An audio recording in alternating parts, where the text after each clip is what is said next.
Good evening, I'm Prarambha Dahal. Let's begin with the main stories. No actions against former Prime Ministers and letting the ministers free in relation to their involvement in infamous Lalita Niwas land grab scam facing severe criticisms. Cooperatives, the third pillar of economy plagued with issues. Government remains indifferent in addressing the problem. Analysts call for clarity from the state. Russian opposition leader Alexei Navalny has reportedly died in prison in what is likely to be seen as a political assassination, was serving a 19-year jail term. And Nepal crash out from the semi-final round of the ACC Women's Premier Cup. Men's team to take on the Netherlands in ICC World Cricket League 2 series tomorrow. Nepal has adopted economic policies with the three pillars of public, private and cooperatives. However, the third pillar of the economy, cooperatives, is now in a pity state. Failure in addressing the issues that have surfaced in the cooperatives in recent time has raised questions regarding if the government is adopting a two-pillar policy by ignoring the cooperatives. Except for conducting studies regarding the problems of the cooperative sector, the state has not made any clear effort. This has raised questions regarding if the state is willing to adopt a two-pillar policy of public and private by ignoring the cooperatives. With the objective of strengthening the national economy, the Constitution of Nepal has identified the cooperatives as the third pillar of economy. The National Charter states that the cooperatives are to be promoted in the principles and policies and deployed for national development. However, despite the lapse of several years since the cooperatives became problematic, the state has failed in ensuring appropriate measures to address the issues. Cooperatives Act 2017 had mentioned no provision of loan for an individual who failed in paying the loan of one cooperative from another cooperative, and had also arranged for a loan information center, which is yet to be instituted. Minister for Land Management, Cooperatives and Poverty Alleviation, Ranjita Shrestha, had promised of establishing cooperatives, savings and credit safety fund with the victims of cooperatives who had resorted to protest 7 months ago. The process did not move forward as the Ministry of Finance did not allocate any budget for it. Depositors have not been able to withdraw their savings as those who had taken loans from the cooperatives have not paid them back. Problems have surfaced as despite the provision of recovering funds from those who had taken loans in the Act, the government is yet to implement it. A total of 31,373 cooperatives are in operation across the country.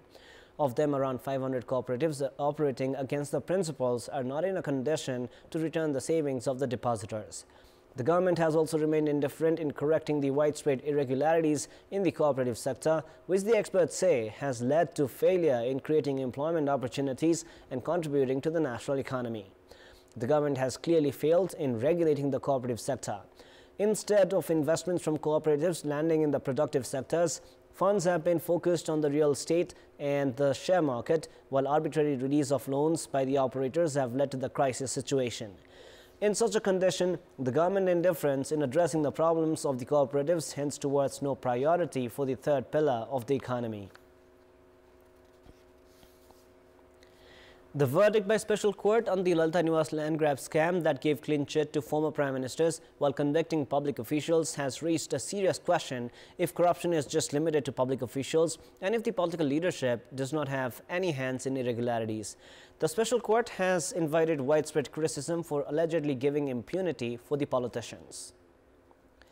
The special court yesterday gave clean chit to former Deputy Prime Minister Vijay Kumar Gachadhar and former ministers Dambar Shrestha, Chandradev Joshi and former Land Reform Secretary Dinesh Adhikari, saying that just because a minister approved the proposal does not justify their ill intention.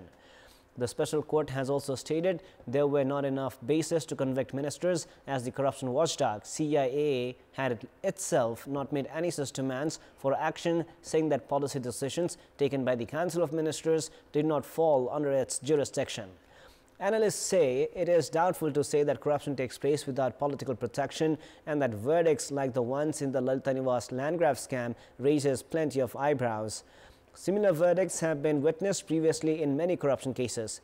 For instance, the infamous Sudan scam, former IGP Om Bikram Rana, Hem Bahadur Gurung, former AIG Deepak Singh Thangdan and former DIG Deepak Shrestha were handed prison sentences, but the then Minister for Home Affairs Krishna Prasad Sitola was not even investigated to ascertain his involvement, as the CIA did not list him as defendants despite allegations.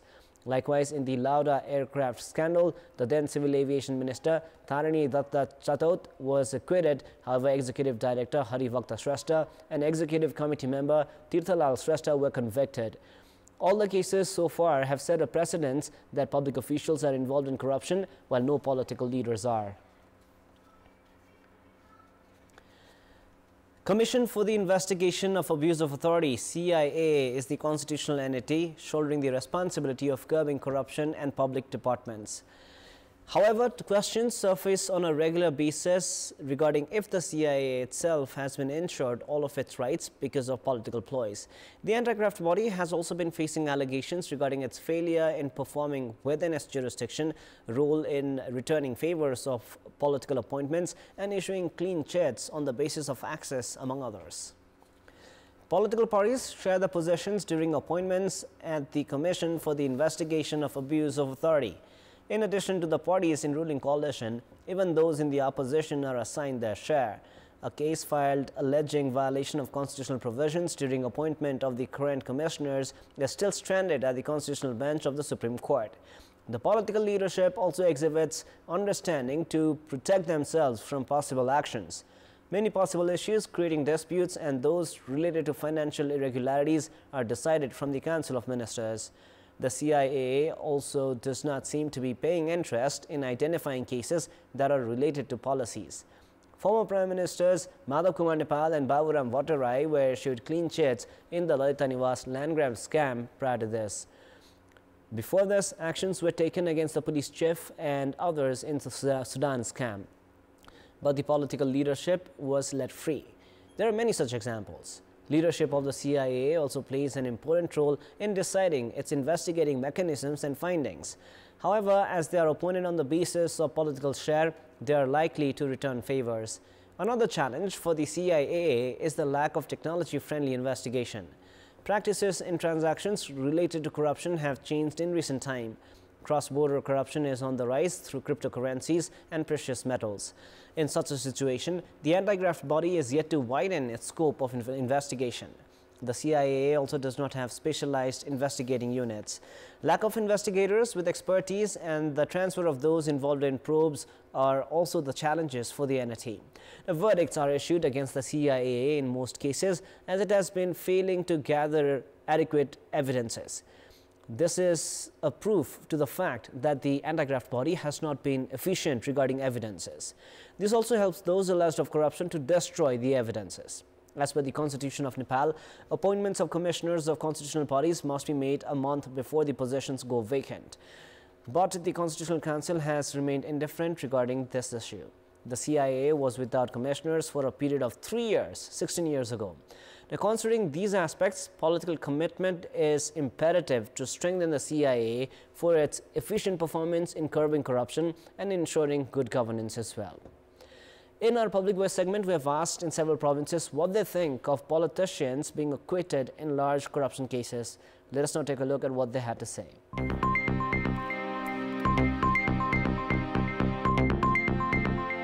नेताका हातमा सत्ता, नेताका हातमा भत्ता, अब ती कर्मचारी चाहिँ ती नेतैले मारेका हुन् नि। कर्मचारीलाई अथवा अरु कानुन गर्ने तहको मान्छेलाई फसाएर आफू अनुमति लिने एउटा योजनाबद्ध तरिका हो। अब को आफ्ना पराई भनेर यो लुकाउने छिपाउने हो भने त देश दुर्घटनातिर जाने त अब जो तस्कर गरेका छन् यी सबै राजनीतिक नेताहरुकै आडमा चाहिँ यो गरेको देखिन्छ।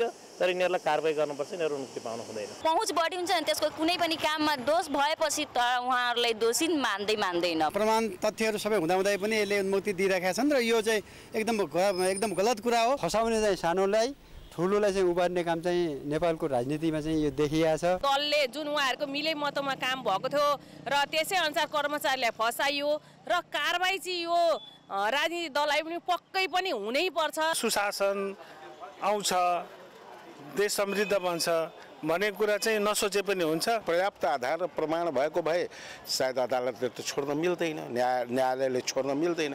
अब पर्याप्त आधार बनाउन नसक्नु यो प्रशासनिक कमजोरी हो। आफ्नो सत्ताको उपयोग गरिरहेछ। हरेक क्षेत्रमा बस्ने मान्छेहरूले फर्स्ट आफ्नो नैतिक सुधार गर्नुपर्छ। यो सब देख्दाखेरि यो देशमा न्याय छैन जस्तो हामी अनुभूति गरिरहेछौँ। कानुन नै हाम्रो अलि फितलो भएको हुनाले पनि यसरी उन्मुक्ति पाउँदै गइरहेका छन्। यो गलत हो। यसले गर्दाखेरि नेपालमा अहिलेसम्म भ्रष्टाचारको जालो बसेको छ। भ्रष्टाचार गर्ने जोसुकै होस् तिनलाई कारबाही होस्। Committee formed to prove the death of 2 individuals after being shot by police at Balkumari, Lalitpur on 29th of December last year has concluded that the security personnel had deployed excessive force. The committee has furnished its report to the Minister for Home Affairs, Narayan Kazi Shrestha, today.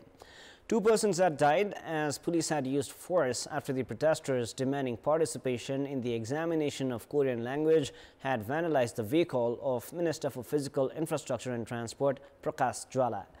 Committee formed to prove the matter, led by former Judge of High Court Sekhar Prasad Podal, has furnished a report to the Home Minister in 44 days today. The committee has recommended departmental action against the security personnel using excessive force during the unfortunate incident.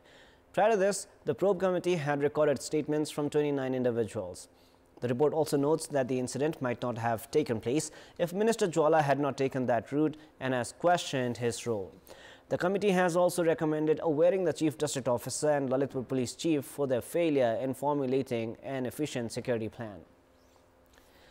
Saying mountainous countries like Nepal were being worsted by the impacts of carbon emission, climate change activists have lamented at inadequate voices regarding the issue. Participants at the 16th conference of the World Social Forum underway in Kathmandu, they noted that very less interest was being paid by stakeholders regarding climate change. The 16th conference of the World Social Forum, organized worldwide with the objective of applying pressure to maintain social and climate justice, human rights, equality, conservation of environment and sustainable peace, is underway in Nepal. Discussions are underway under 13 themes at the conference, which began at Rikuti Mandap of Kathmandu yesterday. Focused on 13 major themes, a total of 402 discussions are being held at the conference. It is now time for our segment Public Pulse, where you text us with your opinion. Public Pulse. Before we ask today's question, let us take a look at the result from yesterday's poll. Yesterday we asked, why have disputes persisted between all 3 tiers of the government on the distribution of revenue from natural resources? 24% were for A, legal complication, 35% were for B, center being overpowering, and 41% were for C, problem in categorization of the resources. Here is our today's question. Why has the government, which has adopted the 3 pillars of economy, ignored the cooperatives? Your options are A, indifference towards depositors, B, lack of clear policies, and C, lack of coordination. The voting is on. Type NEWS, select your option A, B or C, and send it to 34001 to share your opinion with us. Time now for the international news.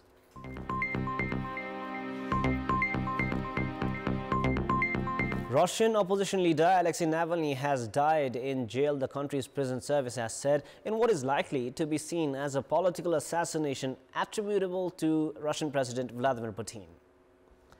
47-year-old Navalny, one of Putin's most visible and persistent critics, was being held in a jail about 40 miles north of the Arctic Circle, where he had been sentenced to 19 years under a special regime.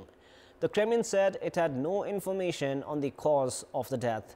A former nationalist politician, Navalny helped foment the 2011-12 protests in Russia by campaigning against election fraud and government corruption, investigating Putin's inner circle, and sharing the findings in slick videos that garnered hundreds of millions of views. The high water mark in his political career came in 2013 when he won 27% of the vote in a Moscow mayoral contest that few believed was free or fair. He remained a thorn in the side of the Kremlin for years, identifying a palace built on the Black Sea for Putin's personal use, mansions and yachts used by the ex-president Dmitry Medvedev, and a sex worker who linked a top foreign policy official with a well-known oligarch. India's main opposition Congress party says its bank accounts have been frozen by the Income Tax Department just months before the country holds its general elections. The party leader said that IT officials had given them access to funds in the accounts pending a hearing in court.